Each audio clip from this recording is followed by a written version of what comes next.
Hola, yo soy Rubén y esto es El Parche de Odín. Este es el episodio 212 y se titula El sanitario burócrata. Hoy vamos a hablar de burocracia. Antes de hablar de aspectos malos de la burocracia, hay que entender que la burocracia no es mala, aunque lo usamos muchas veces en el lenguaje moderno pues con connotación negativa, despectiva. La burocracia es necesaria, es una manera fundamental que tenemos de organizarnos, de sistematizar y organizar los esfuerzos individuales para que funcionen organizaciones grandes. Por ejemplo, en el Imperio Romano, una clave del éxito del Imperio Romano fue su burocracia. Sí, por supuesto, pues sus técnicas de guerra moderna que pudo sobrepasar y pudo dejar obsoleta a la falange griega. La profesionalización del ejército fue muy importante. De hecho, ese tipo de profesionalización del ejército tiene que ver con el concepto de burocracia. Pero realmente la burocracia, la organización del ejército, era muy importante.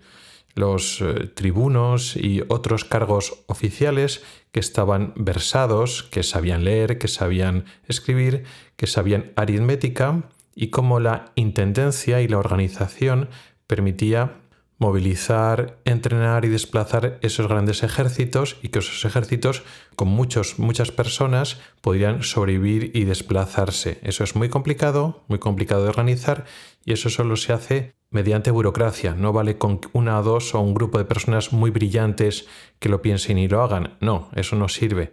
Hay que sistematizar unos protocolos, unos procedimientos para que unas personas no necesariamente tan inteligentes como las personas que lo han pensado y organizado, puedes llevarlo a cabo. Se trata de una cosa fácil de hacer, un procedimiento que se pueda repetir pues en todas las organizaciones, en el ejército romano pues en todas las legiones, que los tribunos sepan cómo hacer el tema de intendencia, logística, ese tipo de cosas es muy importante. Y el ejemplo del Imperio Romano se aplica a todo, cualquier organización y cualquier estado que realmente quiere hacer cosas, quiera llevar adelante instituciones que puedan ofrecer servicios y tecnología y producir cosas y fabricar y transportar y llevar cosas, pues hace falta una burocracia, unos registros y unos procedimientos. Si no, es imposible que nos organicemos y hagamos las cosas bien. Entrando ya de lleno en lo que es una organización ya más a nivel individual, un grupo de personas que están trabajando con un objetivo común, hay que encontrar un equilibrio entre lo que es llevar a cabo un procedimiento, que es el que está impuesto o es el que hay que hacer, que es un poco el concepto burocrático de hacer las cosas, y luego el objetivo, es decir, pensar en el objetivo y tomar las decisiones para ir hacia ese objetivo. Parece que si tienes claro, o todo el mundo en la organización, todo el grupo ese de personas tienen claro el objetivo, lo que tienen que hacer y se enfocan en ese objetivo, sería suficiente y el procedimiento o la burocracia sobraría. Y no es así. Si te concentras demasiado en el objetivo, el problema es que cada persona lo puede hacer de una manera porque tiene una idea de cómo tiene que llegar mejor a ese objetivo. O, incluso pensando mal, personas que realmente no les interesa ese objetivo dicen que sí o, bueno, pues están ahí para trabajar, pero hacen lo que quieren, y si no hay un procedimiento fijo en el cual puedas pedir o obligar a esas personas como un procedimiento en el cual tú tienes que hacer esto, no simplemente que cada uno en función de su criterio vaya a conseguir ese objetivo de producción o de trabajo. Por lo cual, eso, si no hay un procedimiento, si no hay un concepto burocrático o una parte burocrática sistematizada del trabajo, aun pensando bien, aun pensando que todas las personas quieren trabajar y quieren hacer las cosas bien y se concentran en el objetivo, cada uno lo hace a su manera, cada uno tiene su idea, y eso es muy desorganizado. Y de hecho la desorganización puede ser muy peligrosa. Entonces, claro, hay que buscar un equilibrio entre eso, procedimiento y objetivo. Y este equilibrio es individual en cada tipo de profesión, incluso en cada departamento, sección, servicio. Ahora vamos a hablar de lo contrario. No sé si te centras en el objetivo y te olvidas del procedimiento, o no hay procedimientos y entonces eso acaba en desorganización, aunque puedes tener buena intención. Ahora vamos a hablar de lo contrario, cuando te centras demasiado en el procedimiento y te olvidas del objetivo. Eso también está mal. No es que sea desorganizado, pero eso, te centras en el procedimiento y a veces el trabajo no se lleva a cabo bien porque seguir el procedimiento no siempre te garantiza que cumplas con el objetivo.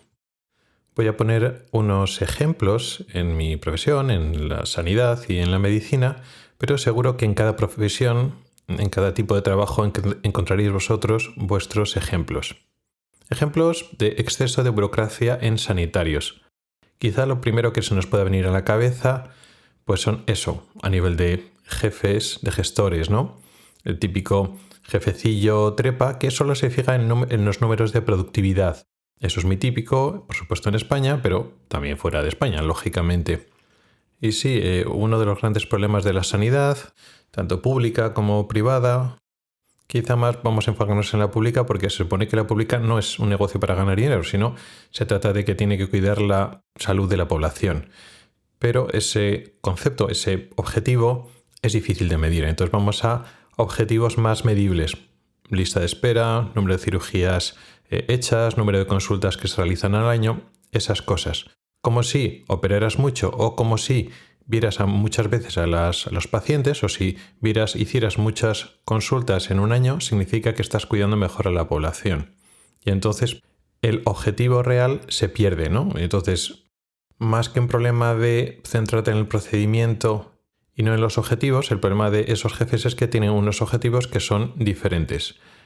Y así que no voy a hablar de jefes, problemas que pueden surgir de jefes, gerentes que obliguen a hacer cosas que creemos que no es lo correcto, porque ya digo, ahí no es un problema burocrático en el sentido que estoy hablando yo. No, voy a hablar de ejemplos clínicos. Y voy a hacer un ejemplo concreto de Suecia, de una anécdota mía concreta que me pasó en Suecia hace un tiempo, hace unos meses, pero en España puede pasar igual. Yo creo que en Suecia pasa más porque los países más al norte, del centro de Europa y del norte de Europa, son mucho menos flexibles, son mucho más rígidos en su forma de actuar. Siempre se quieren aferrar a un procedimiento, a una costumbre, a un protocolo y les cuesta mucho salirse de ahí. Bueno, pues el ejemplo es cuando empecé a trabajar en un hospital, en una sección en Suecia. Para mi subsección yo iba a empezar a operar un tipo de cirugía de los ojos que en ese hospital hacía muchos años que no se operaban porque no había un especialista que operara ese tipo de cirugías. Y entonces era como de nuevo después de muchos años. Y entonces para hacer esa, no voy a empezar a entrar en muchos detalles, pero necesitaba que un tipo especial de enfermeras, unas enfermeras especializadas que tienen un título diferente que se llaman ortoptistas, que esa profesión no existe en España, pueden venir de enfermería o de optometría, en este caso eran enfermeras, hacían una exploración concreta a los pacientes previa a la visita que tenía que hacer yo. Tenía que hacer una serie de pruebas, unas exploraciones que luego me servía a mí, me era a mí útil para luego después hacer una indicación de operación y luego operar al paciente. Y entonces nos reunimos previamente, cómo lo hacemos, qué necesitas para operar, tal y cual. Y entonces ellas tenían la costumbre de hacer una serie de exploraciones que eran bastante largas y esa exploración se tenía que hacer a todos los pacientes porque, bueno, se operaba, la forma en que se exploraba y se operaba ese tipo de cirugía se hacía de otra manera, ¿no? Pues había un ortoptista que era mayor que yo, tenía unos 60 y pico años, y años atrás, cuando ella tenía que hacer esa exploración porque le ayudaba, le hacía la exploración previa a otro oftalmólogo cirujano que operaba, pero ese oftalmólogo también era mayor en aquella época y entonces operaban y hacían esas exploraciones como muy antiguas, ¿no? Muy de otra época. Y entonces cuando me lo explicaba, digo, bueno, pues sí, este tipo de exploración me puede ser útil, pero no en todas las operaciones, solo en operaciones muy concretas, que eso yo ya te lo diré. Además, te come mucho tiempo, te va a hacer que pierdas o empleas mucho tiempo para una exploración que no voy a necesitar el 90% de los pacientes. Así que, en principio, no hace falta hacerla y cuando sea necesario yo te lo diré. Bueno, pues en vez de... Yo pensaba, bueno, pues mira, Es un alivio, así no tiene tanta carga asistencial, no le cargo con una exploración que no va a hacer falta.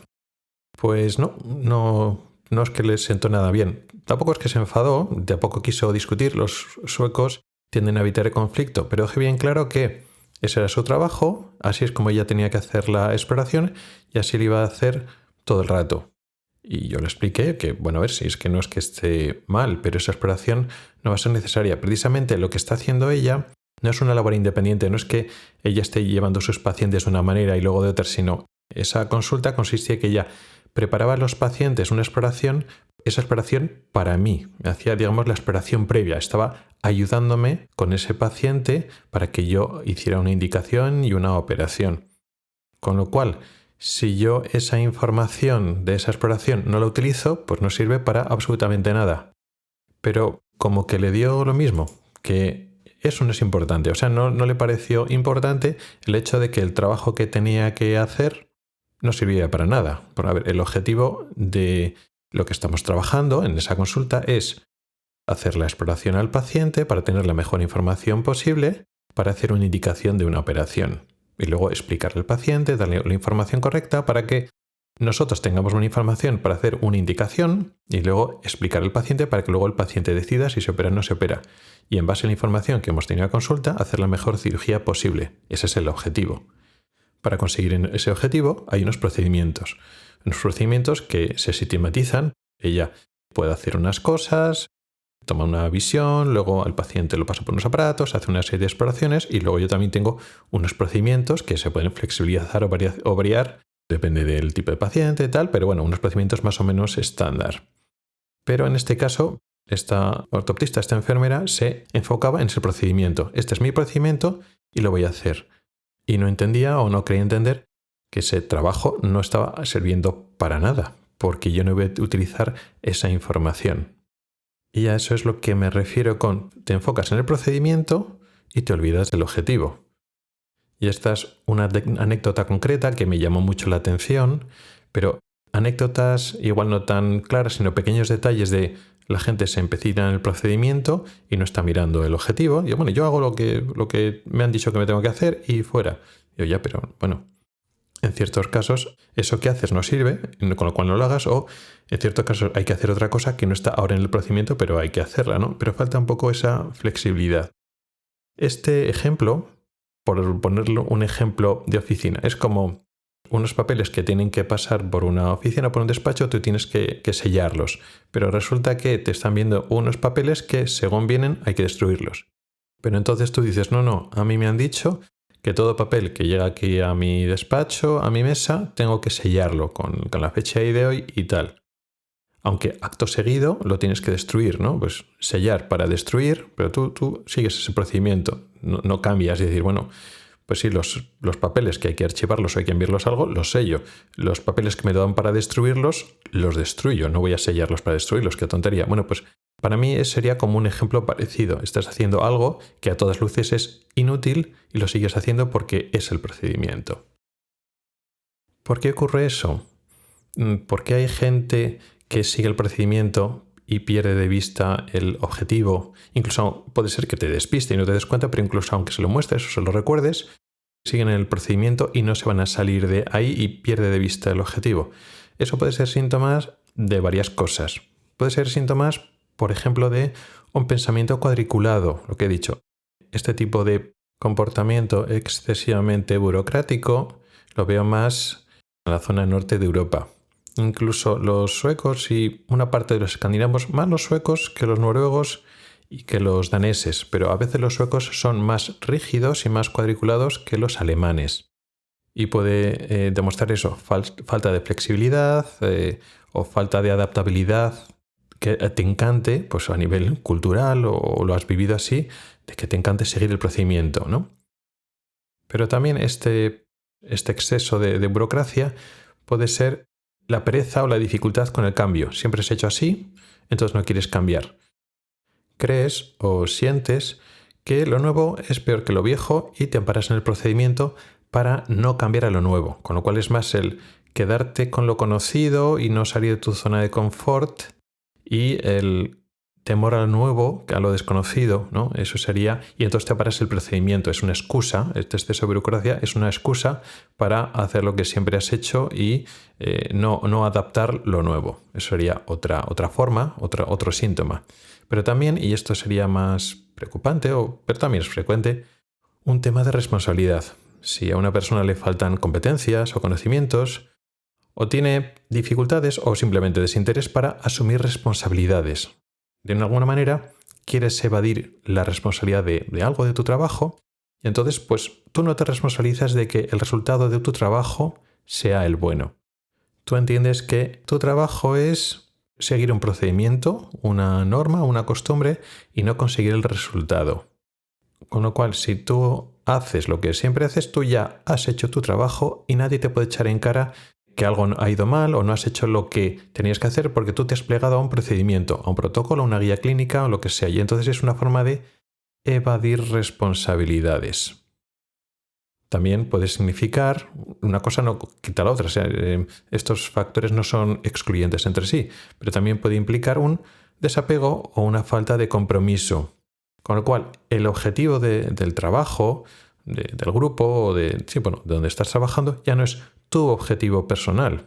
Tú vienes a cumplir tus horas de trabajo y ya está. Entonces tú te fijas en un procedimiento, siguiendo este procedimiento nadie te puede decir nada, no te quieres meter en problemas, no quieres dar de nada, no te quieres comprometer, estás desapegado. Esto podemos enlazarlo con lo que hemos explicado en otros episodios cuando no cuidas a los trabajadores, que al final te terminan desapegando y entonces tú te olvidas del objetivo porque ya no te interesa, ya no va contigo, sigues un procedimiento, cumples tus horas y te vas a casa. Sea como sea, este pensamiento o esta forma de actuar excesivamente burocrática, donde perdemos el objetivo, perdemos de vista el objetivo y hacemos cosas súper absurdas como sellar un papel que vamos a destruir inmediatamente, o en la anécdota mía de que se hace una exploración que luego no va a servir para nada, pero lo vas a hacer igualmente, y eso pasó, o sea, esa discusión la teníamos y no es que se llegara a ningún acuerdo. Durante ese tiempo se realizaban unas exploraciones que no servían para nada, se estaba perdiendo un tiempo de consulta, lo cual se perdía mucha productividad para absolutamente nada. ¿Estas cosas pasan en tu trabajo? ¿Tendrías tú anécdotas que contar parecidas? ¿O incluso te pasa a veces a ti? Estaría encantado de oír tus comentarios y reflexiones. Muchas gracias por el tiempo que has dedicado a escucharme. Tienes los métodos para contactar conmigo en las notas del programa. Nos oímos la próxima semana. Hasta el próximo episodio.